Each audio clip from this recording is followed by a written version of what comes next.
हवा सिंह झाझड़िया झुंझुनू वासी हैं, वो सवाल पूछ रहे हैं। प्रोफेसर अरुण कुमार वो कह रहे पूरे देश में बेरोजगारी चरम पर है, जिससे अमीर गरीब की खाई भी बढ़ रही है, युवाओं में आक्रोश और निराशा भी है।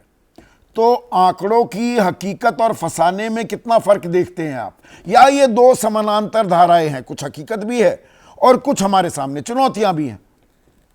देखिए संदीप जी, सवाल यह है कि हमारा जो जीडीपी एस्टिमेट किया जाता है वो किस प्रकार से किया जाता है, तभी पता लगेगा कि हम अभी चौथी बड़ी अर्थव्यवस्था बन पाए हैं या नहीं बन पाए हैं। तो हमारे यहाँ जो असंगठित क्षेत्र है उसके आंकड़े अक्सर आते नहीं हैं, और हम लोग ये मान लेते हैं कि जिस प्रकार से संगठित क्षेत्र बढ़ रहा है उसी प्रकार से असंगठित क्षेत्र बढ़ रहा है। पर संगठित क्षेत्र तो, correct me if I am wrong, सिर्फ 6% है, बाकी देश की अर्थव्यवस्था 94%, तो असंगठित यानी कि अनऑर्गेनाइज सेक्टर है। जी हाँ, लेकिन जो आप वो एम्प्लॉयमेंट का आंकड़ा है, लेकिन जीडीपी के आंकड़े में जो संगठित क्षेत्र का जो अंश है वो 55% है और असंगठित क्षेत्र का 45% है।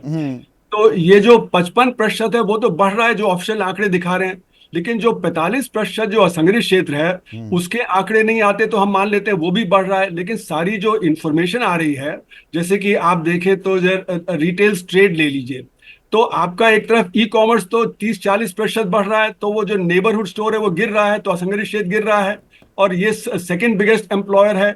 उसी तरह टेक्सटाइल सेक्टर है, लेदर गुड सेक्टर है, बाकी सेक्टर में असंगठित क्षेत्र गिरावट पे है। इसमें सबसे बड़ा पैमाना, अगर एक तो कमाई है, कमाई पर मैं आता हूं, पर कमाई के लिए पहले आपको नौकरी भी चाहिए, एक अदद काम चाहिए।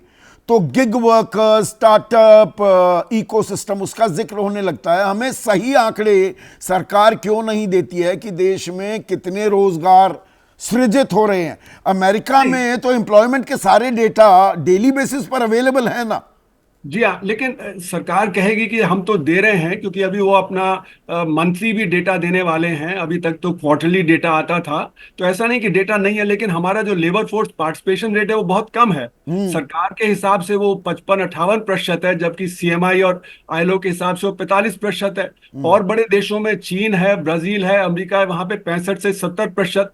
तो हमारे यहाँ इतने कम नहीं, लोग पर क्यों काम कर रहे हैं? एक तो रोजगार पैमाना हो गया, एक पैमाना सीधे सीधे आपकी कमाई है ना। आम आदमी की कमाई बढ़ रही है क्या? अच्छे दिन आए कि नहीं, मेरी जेब में पैसे आए या नहीं, इससे जुड़ा हुआ होता है ना।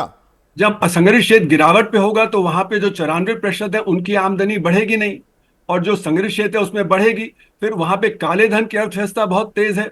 अगर आप कहें कि 1% के पास 40% आमदनी है, तो उस पर हमारा डायरेक्ट टैक्स कलेक्शन कम से कम 12-13% होना चाहिए, जबकि हमारा डायरेक्ट टैक्स जीडीपी कलेक्शन सिर्फ 6% है।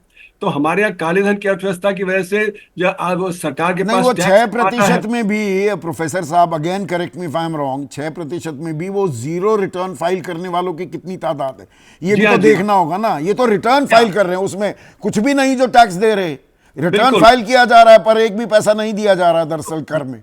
9 करोड़ जो रिटर्न फाइल करते हैं या जो टीडीएस में आते हैं, उसमें से 6 करोड़ या तो नील रिटर्न फाइल करते हैं, बहुत कम टैक्स, तो सिर्फ 3 करोड़ हैं जो इफेक्टिव टैक्स पेयर्स हैं, और वो भी जो बहुत ज्यादा काले धन की अर्थव्यवस्था के चलते हुए वो ज्यादा टैक्स नहीं पे करते।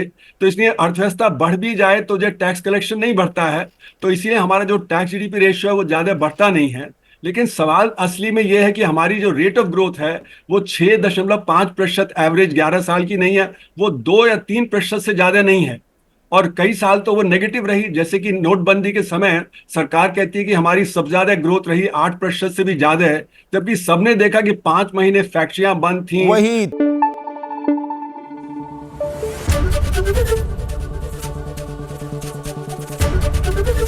एबीपी न्यूज आपको रखे आगे।